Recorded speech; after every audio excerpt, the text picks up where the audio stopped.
विश्व 24 न्यूज हर पल आपके साथ। नमस्कार, विश्व 24 न्यूजमध्ये आपल्या सर्वांचं स्वागत आहे। आताच्या घडीची सर्वात मोठी ब्रेकिंग न्यूज। सोलापूर येथील अक्कलकोट MIDC टावेल कारखान्याला मोठी भीषण आग लागून या आगीमध्ये लाखोचे नुकसान झाल्याचं या ठिकाणी समजत आहे।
आमचे प्रतिनिधी या ठिकाणी जोडले गेलेले आहेत।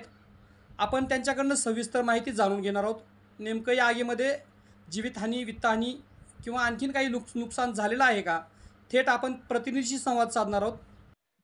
आमचे कार्यकारी संपादक या ठिकाणी जोडले गेलेले आहेत। आपण त्यांच्याकडूनच माहिती जाणून घेणार आहोत की नेमकं ही आग कशामुळे लागलेली आहे। नमस्कार सर। नमस्कार। सध्या सोलापूर शहर लक्ष्मीनारायण थिएटरच्या परिसरात अक्कलकोट MIDC या ठिकाणी अमर गारमेंटच्या ठिकाणी मोठी भीषण आग लागलेली आहे व लाखोचं नुकसान झालेलं आहे। तर आग कंट्रोल करण्याच्या अगदी अर्ध्या तासाच्या आत कमीत कमी 15 ते 20 गाड्या मागवण्यात आलेल्या आहेत व पोलीस प्रशासनाचा मोठा बंदोबस्त आहे व अमर गारमेंटचं मोठं नुकसान झालेलं आहे। माहितीच्या अनुसार खाली लूम टेक्सटाईल आहे आणि वर गारमेंट आहे। तर लाखोच्या जास्तीत जास्त लाखोचं नुकसान झालेलं आहे आणि जे अमर गारमेंटचे जे मालक लोक आहेत ते एकदम सध्या त्यांची बोलण्याची परिस्थिती नाही आहे व इथं नागरिकांची भी मोठ्या संख्येत भीड दिसून येत आहे। आम्हाला तुमच्या भावना समजलेल्या आहेत। आम्हाला आपल्या प्रेक्षकांना एवढंच सांगायचंय की त्या आगीमध्ये काही जीवितहानी किंवा वित्तहानी झालेली आहे का? जीवितहानी आतापर्यंत कुठलाही काही घडलेलं नाहीये। जीवितहानी काही घडलेलं नाही। राज्यातील महत्त्वाच्या आणि आपल्या भागातील ताज्या बातम्या पाहण्यासाठी आजच आमच्या विश्व 24 न्यूज चॅनलला YouTube वर सबस्क्राईब करा आणि बेल आयकॉन प्रेस करा।